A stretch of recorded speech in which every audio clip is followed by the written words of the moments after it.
Hello, everyone, and welcome to a very special episode of Super Cool Radio. I'm your host, Matthew Thomas. Thank you so much for tuning in. I'm super excited to chat with my guest at this time. She's an amazing bassist known for her bands such as Black Flag and Dose, plus an Emmy Award-winning dialogue editor.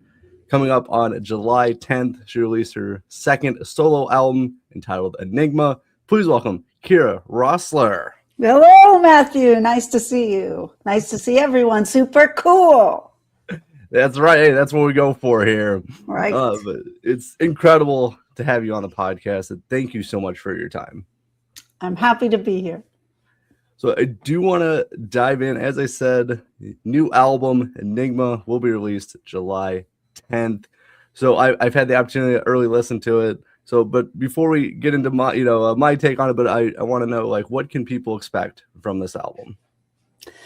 Well, both my records, definitely had a theme in terms of how I decided to put it together as a package. And this one worked around the song Enigma, which was written for my good friend Glenn Brown, who I lost early 2024. So it's been so that had been a big part of what was going on when I was writing the songs, and when I was putting together this, I really wanted to dedicate it to him. There's a couple songs he plays guitar on because we put a click track to a demo and then re-recorded it, and then we could add his guitar. So that's really exciting. So for me, when I write songs, it's always about expressing some really strong emotion that I have going on. And I think this record really does sort of take you on a little bit of a journey of my inner, well, we could say turmoil, rage, sadness, very little joy, but enthusiasm. How's that? No, but I definitely picked up a lot of, some different emotions in this album, from the first song to the last song. It definitely, as you were kind of describing, kind of runs those emotions with that, but also like with some of the songs, and I know we'll probably get in more later, but like, you have Drinking and Driving on there as well, which is very interesting, like a very juxtaposition between like the original and yours, because yours has to me like a more like, mellow, sounding to it compared to like, the more original, which was more intense with Henry Rollins. But like that one was definitely more mellow, but it's still, the lyrics come very, very much through with it as well. And that's kind of the whole, kind of the mood of the album. It's definitely more mellow at times, but also very strong emotions. Right. Well, I thought of it as kind of a jazzy interpretation. I mean, my music with Dose really obviously inspired the solo work that I do. So if you've heard any of that, it is very sparse. It can be very moody and quiet even at times, but the emotion hopefully is what you're connecting to, and is more of going through an experience. I picked that particular song because I love Black Flag songs that Henry writes the lyrics to. I just think that he really expresses his emotions best when he gets to say what is on his mind. And I really wanted to sort of dedicate something to those guys, because obviously my life has been greatly affected by my time in Black Flag, even though it was only a few years of my longish life. It was a big impact, obviously. Oh, for sure. No, definitely your experience with Dose and Black Flag definitely come through on this album, especially Dose, because obviously I was listening to Dose in preparation for this interview, and I could definitely see very much, connected with that. So I'm kind of curious.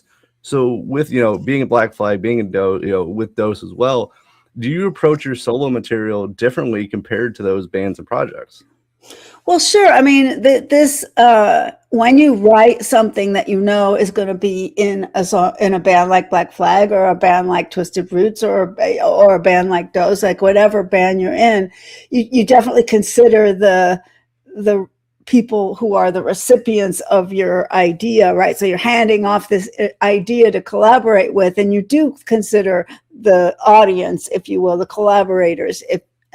So with Dose, he taught me a lot about leaving space, because Mike Watt's a person who needs space to work with, right? And we had to have the basses give each other room to interplay, so that neither of us would become sort of the background and the foreground. And so I really learned a lot about how to to work two bass music. In my solo album work, what I usually do is I do write two basses, which I often did in DOS, and then I hand it off the second bass line to my collaborator. In this case, then with the new record, it's Paul, a piano player, and he takes what ideas are in the bass two thing that I started with, and he takes that to the next step, sometimes as a very elaborate piano part and sometimes as a very simple bass two part that I had handed him originally, and he gets to make those choices. So it's very interesting, kind of dynamic with your collaborator Paul with it. So like when obviously you're talking about the two bass part, so when you hand it off to him, is there any kind of guidelines? Hey, I'm kind of thinking this style, or is he kind of more free to like, hey, put your own style and spin on it? He's totally free, but I am usually there. I'm there with the drummer too. It's this particular material. We kind of had a band because we put together a band and played a few shows after the first record. So we approached it more like a band. We recorded it more as a band, and I definitely collaborated with them, not telling them what to do, but rather bantering back and forth. Oh, let's get bigger here, or helping him to interpret my strange rhythmic things because, or what notes even, or what chords are here, because sometimes the chords, as he puts it, are implied. They're not there, or you have to add the vocal line and bass to it, and then he builds the chords, and then he said, oh, you could even go to this chord, So he has a lot of freedom, and yet we do, work together because I don't want him on his own struggling when a simple collaboration with me in the room, will help. There's times when he works on his own, but I do go there and work with him. It's a pleasure and an honor to collaborate with both of them, who are super talented. Dave Bach is a really talented drummer who has really learned how to play with a lot of delicacy, which is needed. Not every drummer has this wide of a berth. I mean, the guy tours with Avengers, right? So he's super punk rock dude, but he also has an incredible delicate range for my music, and he says he enjoys doing it. So we'll believe him. But no, it definitely is with that, and it definitely comes across, as you kind of said earlier, that enthusiasm. Doing things like this. So I'm kind of curious. So so being a punk rocker and then playing some more, kind of delicate and mellow kind of sound, like obviously he was enthusiastic about it because it comes through. But like, is it different for him to like kind of show off a different style, side of his skills? I mean, I think it's a challenge for both of them, and we like the challenge. All of us as musicians, kind of appreciate diving into someone else's music. I do. I love to try to write a bass line to someone else's material. Here, what's the obvious bass line? Okay, here, what's the weird ass Kira bass line? And so they get to have that enjoyment too. It's Petra Hayden gets involved in this record as well, where there's a song where I was just struggling, like, what do I do? It's called Cross Purpose. Well, it's like, what do I do with this song? I can't quite get a melody. And I said to her, I'm just struggling with the melody. The girl comes up with 25 melodies and throws them at me. And I then created a mixture of that, and that became the lead vocals, because why would I re-sing the melody when she did it so beautifully? So she's the lead vocalist on the song. So the collaborating, though, you're handing them something, and I think they like that. It keys into a kind of creativity that is different than starting from a blank piece of paper. Oh, exactly, and I do want to, as you said, Petra highlighted on in the album as well. So, like, was she originally supposed to be a collaborator on this album, or that just kind of come about? I've known Petra for a really long time, and she's collaborated with me on quite a bit of stuff. She's on my first solo record. She's on stuff that isn't on any records. We just did the What from Pedro show, and I put a song that she and I had worked on that never made a record. So she and I have had moments of collaboration all through our relationship. And so this time too, I contacted her. I said, hey, can I send you some stuff? She's someone who works best alone in a room, and I can respect that. I do very much myself too. So I handed her a couple of things. I said, typically I give her like a very small little task idea, and then she comes back with a hell of a lot more than I ever dreamed of having. So the joy is mine to get to receive this whirlwind of material that she throws back at me. Oh, definitely, for sure. And it definitely it comes across in the music as well, because her vocals with it just really added another layer to the song as well. Before we transition to a few other topics about your career, but I did want to ask, so for this album, is your second solo album.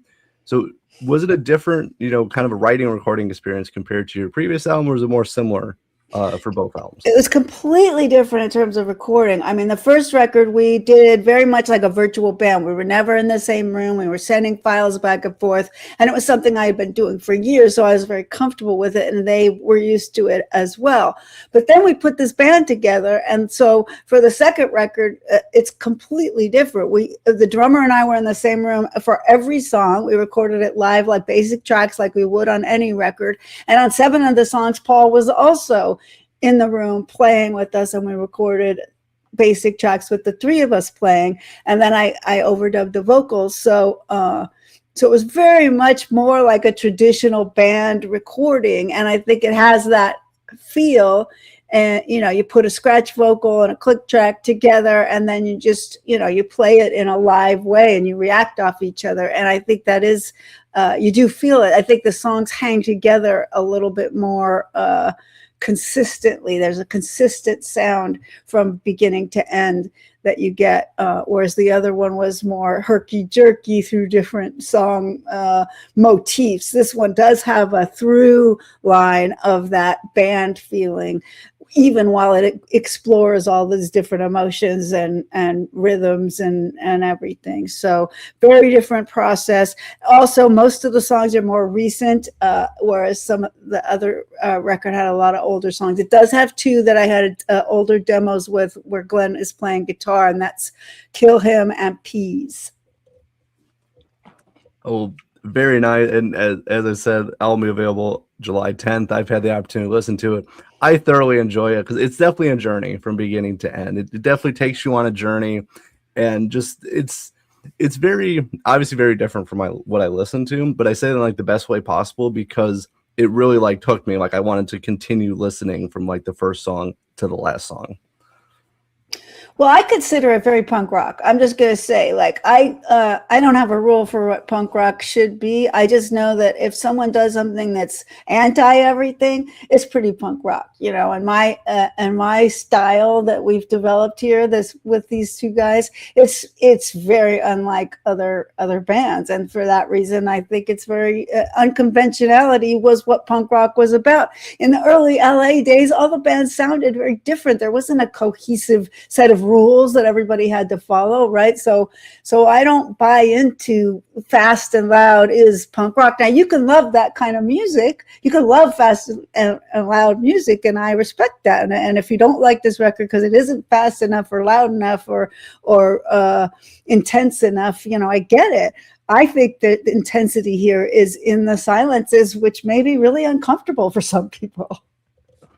Oh, no, it's definitely like, kind of with that, it does, obviously, as you kind of said, that those silences in there could make people, and that it's kind of what I noticed, like the first couple of songs is, kind of the absence of some things. It really kind of threw me off a little bit. And again, I said it in the nicest way, because it was different from what I expected going into it. I'm sure it was. Although if you've heard Dose, there's definitely a very strong influence. I loved that band. I was in it for 30 years, and when we never broke up, so anything could happen. But Mike just affected me so much. I was already doing two bass music, and he just gave me so much width in terms of how to do that. And because I'm such a bass oriented person, it works for me to do this two bass motif. And now I use my voice. I never think of myself as a singer, but it's just another instrument that I use, in the rhythmic paradigm. Well, for sure. Well, and I do. Well, since we are on this a little bit, a question I had for later, but I'm curious for you. So, like, working with Mike, dose and all of that. What's kind of like the best thing that you learned by working with Mike? Well, this idea of creating space is a lot because of working with someone with such a big personality, if you will. Like if I come with something really busy, that creates no room for him, and he will resist that, and if I come to him with something interesting but full of holes for him to explore, or even often with Mike, I would present him the two bass lines in mind that he could do whatever he wanted with the second bass line. He just takes it that next level, or he on his songs too would hand me something that then I had to find those spaces. I had to find those holes. He also taught me how to listen to any kind of music and hear the holes. Even in something really fast and loud, I can now hear the holes. And I have played on some rock and roll, more, rock and roll oriented stuff, and written very untraditional bass lines because it's really become my style that unless I have to, I don't get away from.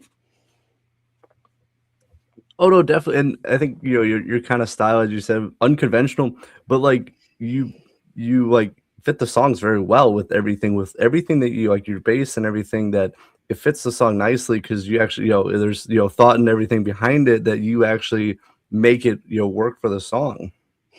Well, I think that's what makes a great bass player is you shouldn't even necessarily hear it. You should feel it, right? So it should accommodate the song, and sometimes that means kind of disappearing into it and creating an underlying feeling. I mean, in Black Flag, a lot of times it's got more to do with laying down a foundation for them to explore and solo all over, and me just holding down the fort, and that taught me a lot too. That taught me a lot about myself in terms of the strength of which you have to hold things down, even when you're experimenting, even when you're leaving holes. There is this sort of underlying pattern that has to be respected in any given song. Oh, exactly. And kind of with that, I do think, and in some cases that like in some bands you can tell like the bass is not as appreciated in some bands because like it's either like way too busy, or it's you don't like as you said, you shouldn't necessarily hear it all the time, but you should feel it, and you can tell when a band, like when a song doesn't have any bass, it just sounds flat to me. Yeah, it's just one of those instruments that and when it leaves a hole, you can feel it a lot too. And that's what I started to realize, is that even in like rock and roll music, if you like leave out the one or something, there's this very like different feel to the song that can be a little bit freaky, but in a good way. Like what's going on here? I don't exactly understand it because you're not necessarily hearing it. But this, yeah. I mean, people ask if my favorite bass players. It's like, who does it perfectly for the band? Listen to ZZ Top. Do you key in on the bass line, or is it just perfect? Is it just perfect? The Beatles. It's just perfect. So I'm not about like, did you play a lot of notes? I'm about, did you do what was right for the band, for the song, for the record? Well, no, exactly, and that's kind of just the hallmark of any great musician is, does it fit the song? Does it fit the band? Does it all work together? Because if you're just trying to do your own stuff, it's not. And it may be great, but if it doesn't fit the song, then it's kind of useless to some degree. Well, then you have to be the songwriter. I mean, you know, Mike does that, right? He creates space for himself by writing songs where he's going to be in the lead. I mean, that's fine. That's a band that's driven by bass. I mean, my record is very driven by bass. That's okay. But if you're in somebody else's band and you're trying to support their songs, my ego has to be put aside, and I have to do what's right for them. Exactly. But now I do want to transition. I do want to talk about a few other aspects of your career. As I said in the intro, Emmy Award-winning dialogue editor. So now I'm kind of very curious with that. Like, how'd you get into that field? So I was working in the computer business and kind of in the corporate world, and not particularly happy working in the corporate world. As you can imagine, being a punker, it was not a great fit to be trying to work in the corporate world. And I met a guy who had a little sound company who was doing sound for a student film, and my brother was composing the music for it, and they asked me to do a bass line. And I met this guy, and he was just starting this tiny little company, and had no money, but it was an opportunity, and I got to know him a little better, and I was like, okay, what if I quit my job and I answer phones and I support your office and take care of things until I can learn how to do this work. Like I'll take $8 an hour and I'll just like do grunt work until I can. I said the only thing I don't want to do is collections, but I'll do anything else, office work, invoicing, whatever. I'll do it all. I'll help your little business run smoothly. I'll run errands, and I'll learn a craft. And it turned out that in editing and sound editing, a lot of the guys tend to gravitate to sound effects, explosions and guns and cars and stuff, and the dialogue tends to be more women. It's interesting, but true. It's very detail oriented. It's a problem solving. How many problems can I fix before the mix? So I got into it that way. There was a little bit of a hole where the guys sort of were gearing themselves more in one way. So I started trying to learn how to specialize in that because there was a need. And pretty soon I was the dialogue editor in that little company. And then it went from there, trying to meet people and be a freelance dialogue editor, where it's about building a reputation and people wanting to hire you, which is not easy and is getting harder. It's not a field I recommend for anyone. Oh no, I'm a freelancer for video editing and photographers and stuff. So like that. Freelancing is definitely not in. I wasn't planning on doing that, but then when my steady job ran out, it's like, well, I have these skills, I might as well try it. So it's definitely, freelancing of anything it's not easy. No, and the movie business is going through some major changes right now, and I think in the long run it's going to work out, but it's a tough field right now. Oh no, it definitely is with everything. Plus, I think it's more. Well, you probably know more. I'm guessing it's probably more like limited opportunities for things. Is that correct? Limited opportunities. Look, TV has grown a lot, and now you have these really cool miniseries with directors who are feature directors and feature actors, but they haven't yet learned how to turn that into what used to be the small movies, right? So they're just trying to treat that like TV. I think in the long run, projects like that will get treated more like small movies, and then resources will be allocated properly. But right now, it's a little bit of a struggle between TV and the movie people, and the movie people have fewer and fewer opportunities, and the TV people have the opportunities. And I think that will all level out in the long run. But I may be retired by then. Who knows? So, do you still actively are you still actively a dialogue editor? Yes, I'm doing a project right now. Oh, right on. Yeah. Well, I do want to, obviously you've had some, your dialogue editor for some, great movies. I think the Twilight Saga, New Moon, Game of Thrones, Mad Max Fury Road. What was kind of the most challenging movie that you had to dialogue edit for? Well, Fury Road was super challenging. It was, for one thing, I had to be in Australia, which was, a challenge in and of itself. There was travel, there was jet lag, there was being away from home, there was exhaustion because we were working 90-hour weeks, and very strict time pressures, and a director who is super A-level personality, who I was sitting with for hours and hours going through ADR takes and building his ADR track, because so much of the movie was re-recorded in the studio, because you can imagine the cars and the trucks and the noise on set was so bad that it all had to mostly be replaced, and so it was all from the studio. So we were working really hard to do all that recording and building of a track from recorded material. So the combination of just the schedule they had us on and the problems with the original dialogue just created a sort of perfect storm in terms of difficulty, but also a really challenging and cool movie, right? So you do it great, and everybody expects you to bleed and sweat all over their movie, by the way. Like, nobody treats it like, well, we know this is a little movie. Everybody, for them, it's their baby. So there is a very intense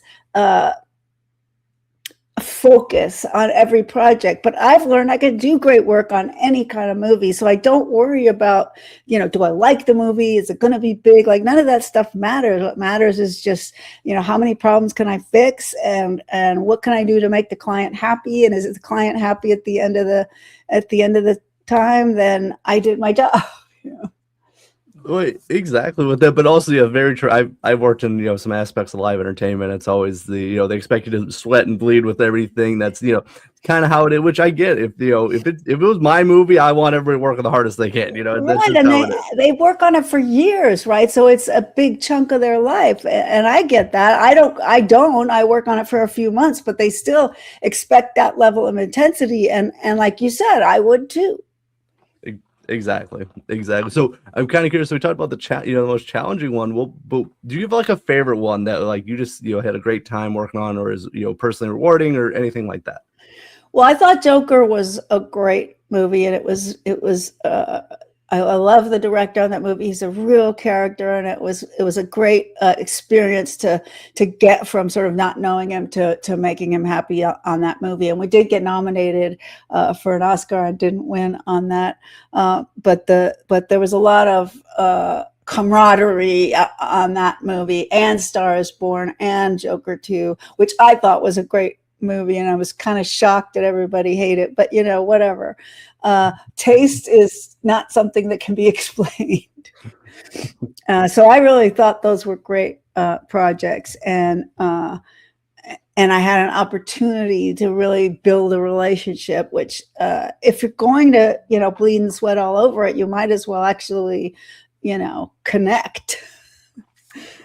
No, exactly. You might as well, connect and at least, have some fun, with it. Like, if you're going to work that hard, you might as well enjoy what you're doing and have fun with it and do the best you can. So I actually didn't know that you worked on both Joker movies. Yes, I did. Wow, I did not know that. Yes. I know the whole kind of reaction and response to Joker 2 was definitely. I think people they kind of looked at it on the surface level. It didn't actually look. Yeah, I mean, I think they just expected him to go kill a few more people, but to me, something really radical had to happen to go from Joker 1 to anything else. And it did, right? It took a really jarring turn. And I thought it was an interesting term, because what happened was he fell in love, right? And he goes through, if you just focus on the story, putting aside the songs, I mean, the songs are just there to help tell the story. And I kind of liked how, as a musical, they fit very closely into his fantasy life, and stuff. And we got to know him better. Anyway, I thought it was a natural progression, but a lot of other people thought the progression should go in a different way. And that's okay. Like I said, I can work hard and have a great time and do my best and make the client happy, even if the movie doesn't do well. Exactly. The last thing about that, and then I do have a few other questions, but yeah, to me, Joker 2 is maybe not necessarily my cup of tea, but at least understood, the kind of the story, what they were going for. And I think you were right. It had it wasn't going to be a copy paste to Joker 1. And I think Right. that's what people were expecting. Right. And why would he do that? It was such a unique movie. Why would he go and like just imitate it? Exactly. And that's kind of interesting because it does kind of lead me. I had another question that's kind of in a similar vein, so I want to ask it now. So for like you and your approach, now I've read in the press release and a few other interviews you've done that you don't try to repeat the same kind of formula or like song style in everything you do. So like how important is that for like you as a musician to change your approach and like formula where you're not just copying pasting Yeah, it's everything. I mean, I think that if we get back to this emotional thing, like if I'm really trying to tell you a story or connect with you, even if you haven't had the experience that I've had, you've had an experience like this, right? So if we could connect somehow on that emotional level where I'm talking about something that you can kind of nod your head at, then that is what, that's what really matters. And if I explore my emotional life, there's plenty of material. I don't have to go back. My angry songs aren't all the same. My anger isn't the same. It changes as I get older. It changes depending on who I'm angry at and what the circumstance was. So I think there's limitless emotional fodder with which to make songs, and that's what drives me. So it's not so much that I'm not trying to imitate myself, but I feel like everything is different. Everything is new. Every day I'm up against some new feeling, thought, struggle, and I can write about that and try to have that be what drives the song. Oh no, for sure with that. And kind of going along as we kind of talked about like earlier with everything, it's the emotion, that kind of leads to what you're doing. And it's not just necessarily like, the formula itself, it's more what you want to express. Right. A few more things before we close out this interview. So I'm kind of curious as we're talking about like your albums and your career and the bands you've been a part of. So like I'm curious for you, and this might be a challenging question, but like what is the album that you are most proud of? Well, I mean, Enigma is the album I'm most proud of because there's a difference between it being your record, right, and a record that you were part of. When you sort of subjugate your own personality to support somebody else's vision, you are a little bit less involved. You are a little bit less connected, right? It's just like I was talking about with all of these movies. It's their baby. It's not my baby. My job is just to make them happy, and they may make choices that I would not make. And so I would say most records I've been on, sure, they made choices I would not have made. And therefore they can't be my favorite because I got to make all the choices on this. I got to make the album cover. I got to decide the order. I did all of it, right? But that being said, I have a favorite Black Flag record, which is probably in my head, just to throw that out there. And I really love the Twisted Roots single. If anybody has not heard that, Kira plays some wacky bass lines on that Twisted Roots record. It is out there. And Dose, I love all of it. It was very close to my heart because it was all I had in music for a long time was Dose, right? So there was a huge time in my life when that was my supporting musical element, even though there was a lot of stuff going on behind the scenes and I was writing songs. Dose was really the way I was getting out there and getting to see people and connect with people. So all of that is very close to my heart as well. Oh no, definitely. Obviously you have favorite, kind of albums with the bands you've been in, but it does, it makes a lot of sense that like obviously your solo material where you have full reign over it, you have full freedom to do whatever style, whatever you make the choices that you want to make. Obviously, it's going to be the album you're most proud of because it's what you wanted to do. Yeah. Kind of mentioned Black Flag throughout kind of this whole interview, so I do have one question that I did want to ask because I'm very curious because obviously. When I was, I discovered punk rock like through my brother. That's how I listened to like Me Black too. Flag. Yeah. Me too. Exactly. So, because he was 6 years older, so like he was listening to all the cool stuff, and of course I wanted to do that as well. Yep. All the stuff that he thought was cool, I thought was cool. So, but I'm kind of curious. So, when you joined Black Flag, obviously you're still in school with everything. So, like from what I read, what's on Wikipedia is like the tours had to be scheduled around your classes and your education and stuff. Was there any like pushback or resistance from the band, or it was a nightmare. It was honestly a nightmare. We did a winter tour. Nobody tours in winter. It's stupid. We did a winter tour because that's what we had to do, because Black Flag wanted to tour and I had to be there in the fall semester because UCLA required me to be at some fall semesters, and I couldn't just skip that and do the winter quarter. So we ended up doing a winter tour, 65 below wind chill factor in Winnipeg and Edmonton, and we all thought we were going to die. So it was, there was plenty of resistance. It was not great for anybody, and they had agreed to do it. And but I think in the long run, it was certainly one of the factors that led to them asking me not to continue, which is funny because I was about to finish school. But it was part of what created a certain amount of tension, and rightly so. I got to experience the difficulty of those tours right along with them.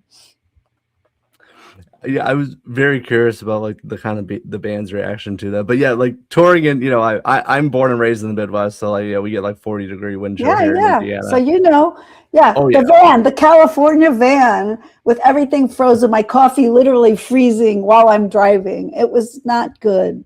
It was not good. You contemplate death. If you break down and you're in the middle of nowhere, you're not going to make it. No, I've had, there's been some really bad winters here, and I park outside. I don't have a garage, and I've had to scrape, frost and ice from the inside of my car. That's all cold it was. Right. You don't have that plug. They were like, "Where's your plug?" in Canada, and we were like, "What? Huh?" It was, things like that are best, are great stories, but it was not good. I mean, we had to lay all our equipment on the ground to let it thaw. It was all frozen solid. My bass felt really weird because it was frozen solid. It was just it's not good. But they did it. They worked around me, and I so appreciated it. And we got to do some crazy things. We got to show up in Edmonton after a 600-mile drive across Canada in winter. We got to show up, and the thing is, when fans get that feeling of you went through this and you got here, there is something kind of magical about it. Oh yeah, no, I think they respect, what had to happen with that to get you, to get there. They respect that. All right, but now as we're starting to close out this interview, just a few more things I did want to talk about. So like we're in the second half of 2026 now. So like I'm kind of curious, what's your plans for the rest of this year? Okay, well, the record's coming out on July 10th, and so I have been doing some press for it and trying to get really live on social media. I got my Insta account working, and trying to be an old lady working the social media front. And look, the idea and the hope is to do some live stuff. It kind of has to happen organically. I'm not just going to get in a van and drive off and try to find gigs, but there is this sort of undercurrent in our band about possibly some live stuff, and there's probably more work in my hopefully, fingers crossed, more work in my. I'm finishing up this particular project in August. That won't get me through the end of the year, so hopefully there's some more work in there. And I am always creating songs. So there's already songs post Enigma in the works that we have worked on, so there also is this ongoing creating of music and songwriting that you never know, someday comes out and becomes another record. So all of that will be going on the rest of this year. Well, Ryan, I hope obviously get some more gigs with all of that, and but I definitely look forward to hearing more new music. I thoroughly enjoyed Enigma, so I look forward to when new music, more new music is available. Definitely look forward to checking that out as well. Great. Yeah, me too. I think already some of these songs I've been writing since could show up in a live set. Well, I wrote a protest song. I never written a protest song, but I wrote a protest song. So I got to play that live, you know. Oh, absolutely. That is curated for the live scene for sure. Right. But now, for everyone watching, where are the best places to find Kira Roessler online? So I'm on Facebook still because I am of that age, but I'm also on Insta, Kira Roessler on Facebook, and on Insta, I'm Kira_bass player. So I'm out there and putting up some videos, and I've been, trying to, like I said, keep my content moving. I'm so jazzed about what Phoebe Bridgers is doing. I just got to mention this DIY like pop-up touring in small towns. Like, she's really breaking the system, and this is so punk rock. If you can't appreciate what she's doing, she's a singer-songwriter who's basically breaking the mold in terms of touring and shows and stuff. And Kim Gordon is back on tour, and hey, the new Black Flag has kids in it. I bet they have the rage and the energy. I bet it's super cool, and they should do some new material. Yeah, so I needed to say all that. Oh no, for sure. But yes, definitely with all of that, especially kind of breaking that touring kind of mold is so, I think, very important going forward. Yeah, I mean, just like in a lot of industries, insurance companies, the ticket masters of the world, if there's a way to break it. Also, playing the small towns, this is one of the things Black Flag was really careful to do, not just play the big cities. It's really hard to tour that hard. But if you only go to the big cities, you're kind of missing, some really important folks. College towns are out there, and people are out there dying for music. So yeah, I just love what she did, what she was able to do, and I hope more people can and do. Kim Gordon is doing some live shows that are also performance art. I mean, watch what's happening right now, guys, because of social media, people can explore new ways of doing things, and that's what we need. We need to keep pushing forward with new ideas, and I'm stoked about it. Oh, exactly. Well, last thing before we close, but yes, and kind of with social media and kind of breaking the mold of things that you don't have to rely on, like the Ticketmaster or things like that. That like obviously, as we kind of know some of their business practices, I don't need to get into that, but like if you don't have to rely on that, then you're already getting ahead and still like connecting with people. Right. Well, that's what it's all about, is to eliminate the middleman and lower ticket prices, all of this stuff. Like, she was doing a New York City show with dollar prices, like really trying to say, I get it. I know what y'all are going through to just get to go see your band you want to see. Exactly. And that's why we need more of that in all kind of entertainment and, all of that. We need more people like that. Yeah, absolutely. But Kira, it's been incredible to chat with you. Thank you so much for your time. I will leave some links for everything you're doing with Enigma and yourself in the description of this podcast where people can check it out. Enigma available July 10th. Make sure to give it a listen when it's available. Thank you so much, Matthew. It's been a pleasure. Thanks for having me. And I really enjoyed the chat. Well, it's been, as I said, awesome to chat with you. Thank you so much for everything. For Kira Roessler, I'm your host, Matthew Thomas. Thank you so much for watching this episode of Super Cool Radio. And remember, stay frosty.